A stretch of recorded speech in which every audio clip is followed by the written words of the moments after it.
cái phần còn hai thì mình còn cái mình do cái thì mình chia để mình ăn được anh chỉ nhận được chia và nó chỉ nhận đợt rồi đấy thì phần còn hai chỉ nhận đợt đời lần nào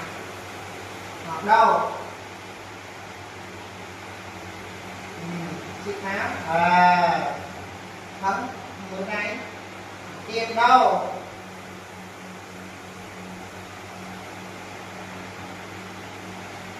bạn không đi đâu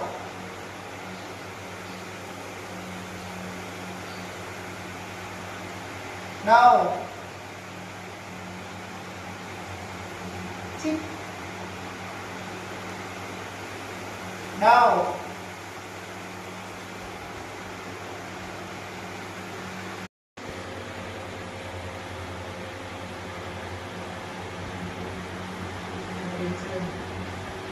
một và vị diện cái này tròn anh chứ